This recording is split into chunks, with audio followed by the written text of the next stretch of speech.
World in Flames is a board wargame designed by Harry Rowland and released in 1985 by the Australian Design Group. It is currently in its 6th edition, World in Flames, Final Edition, each new edition featuring changes to the rules, maps and counters provided with the game. World in Flames won the 1985 Charles S. Roberts Award for Best 20th Century Game. The game is a strategic-level recreation of both the European and Pacific theaters of World War II. The game begins with the German invasion of Poland, and contains rules determining when Russia and the United States may choose to enter the conflict. Game mechanics. World in Flames game mechanics takes into account many aspects of the World War II conflict. There are 3 main combat types: land combat, air combat and naval combat.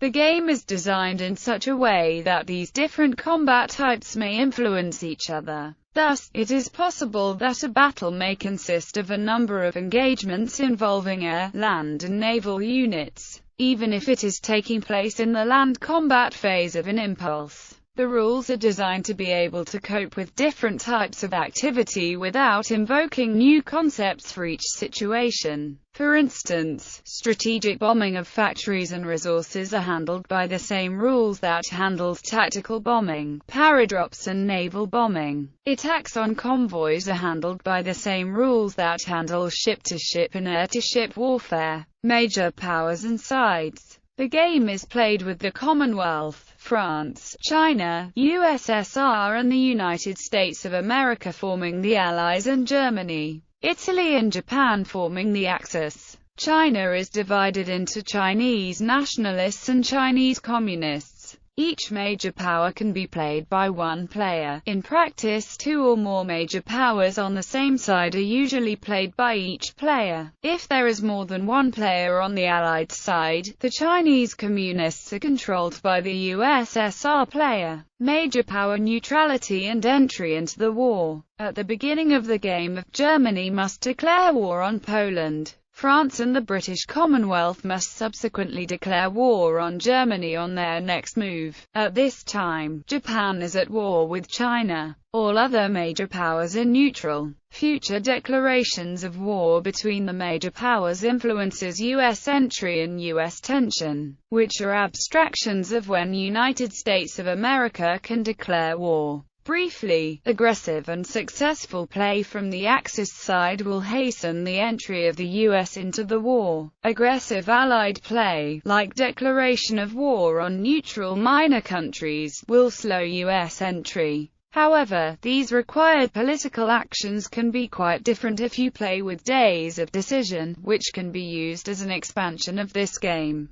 Days of Decision starts gameplay in 1936 and allows for a far greater range of actions in the political spectrum. Production and industrial output.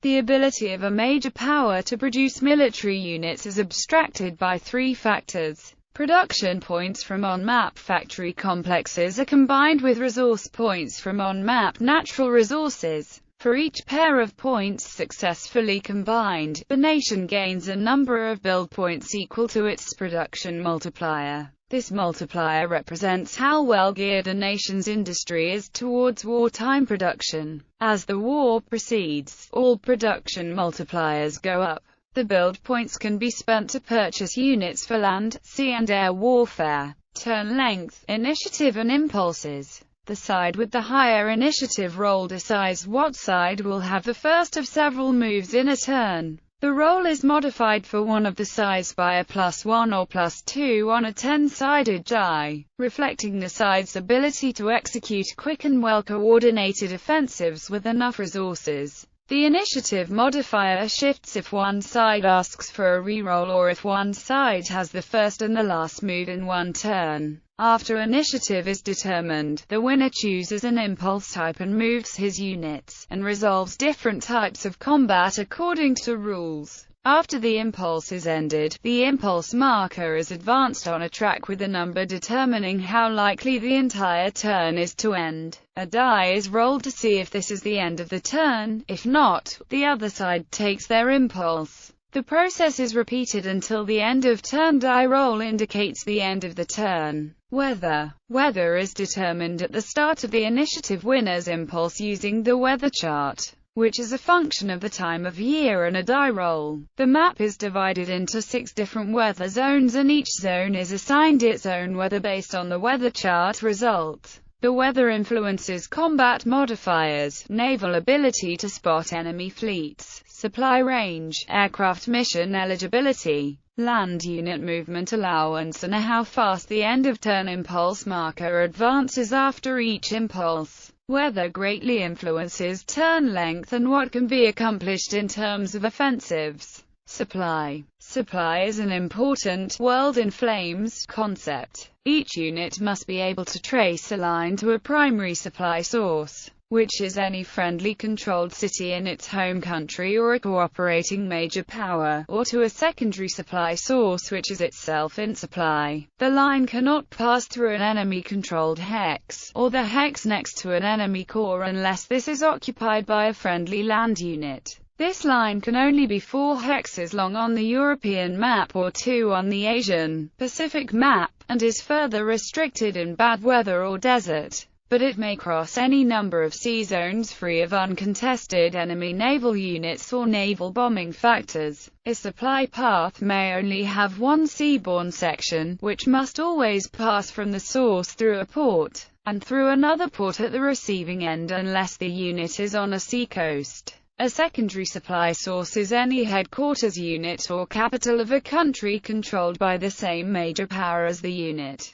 or any headquarters unit or capital of a conquered country controlled by a cooperating major power. The supply requirements for secondary supply sources are the same as for regular units, except that the path from a secondary to a primary supply source may be extended by any length of railroad subject to the same enemy interferences. The other hexes on the path. An out-of-supply unit cannot attack and cannot move without being flipped over or disrupted. A disrupted, out-of-supply unit is very easy to destroy. Impulse type. At the start of each major power move, the controlling player must choose an impulse type. This represents that major power's current allocation of resources and planning. The possible choices are land impulse, naval impulse, air impulse, combined impulse, and pass impulse. Choosing a land impulse will allow the player to move any number of land units, some air units and no naval units.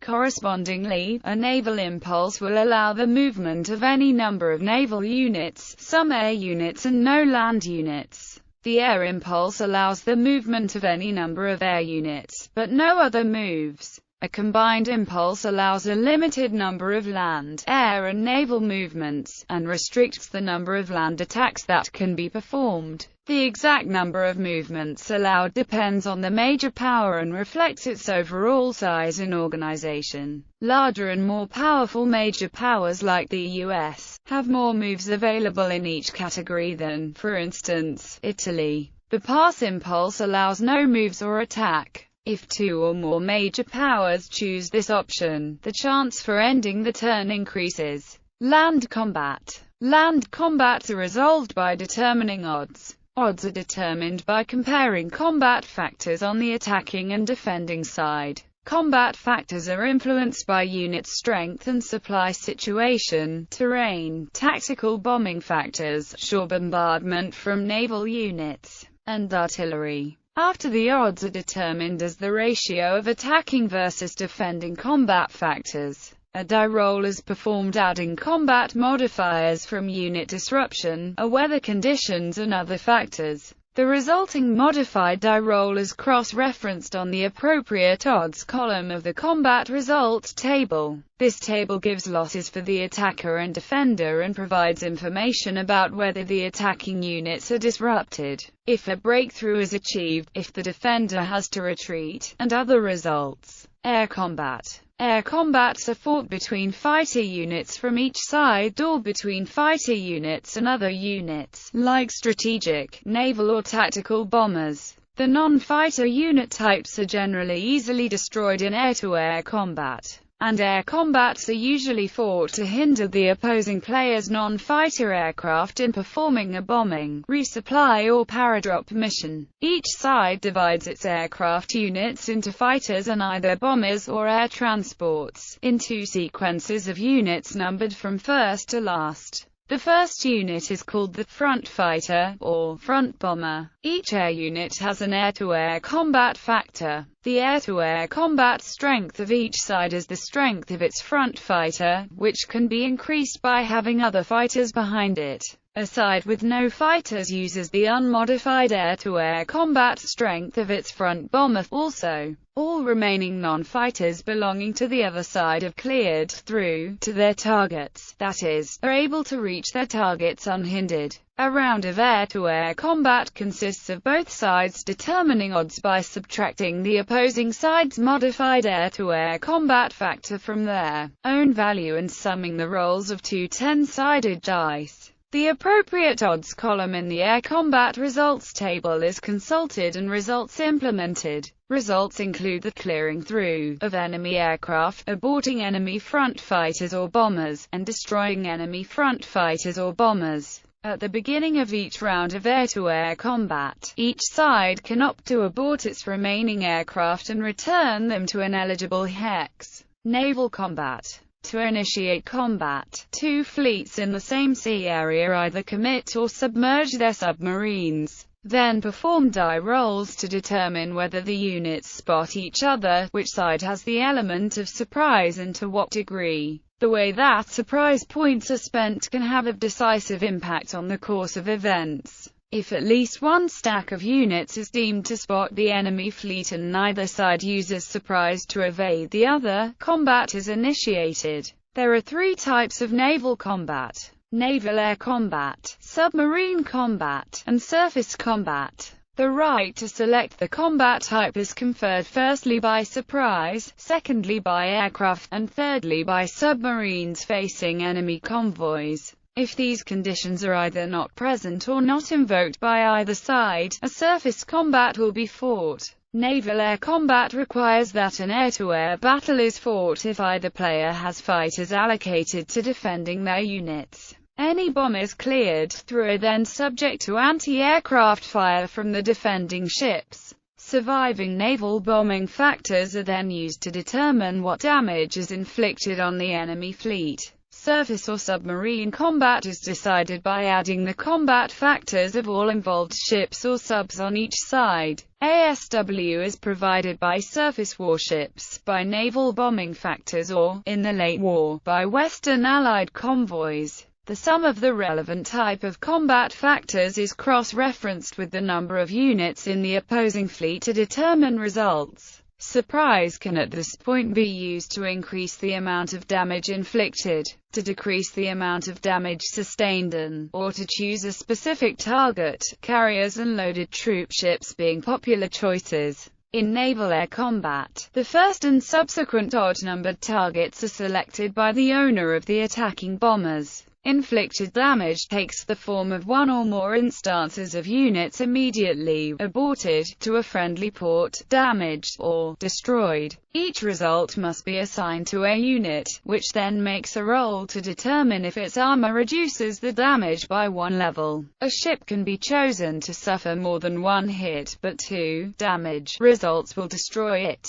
As can be expected, battleships are more likely to reduce damage successfully than more lightly armored units. After all results are assigned, each side has the option of aborting all remaining ships in the combat, returning them to an eligible port and flipping them. If neither side aborts, they roll again to spot each other and combat can occur again. Any round in which there is no hostile contact ends the naval combat phase for that sea zone. Computer game. A computerized version of World in Flames has been under development for decades. The initial version, known as a CWIF, was programmed by Chris Maraccini in the 1990s with poor graphics and no AI, and until 2002 this version was downloadable at little or no cost from various websites. In 2005, Matrix Game acquired a license from the game owners to develop a new computerized version known as MWIF, designed around version 7 of the WIF rules. This product was released in 2013 with 3 high-quality hard-bound game manuals but no AI, although AI as well as a PBEM are planned. A support pack of physical maps showing the game board is also available for purchase.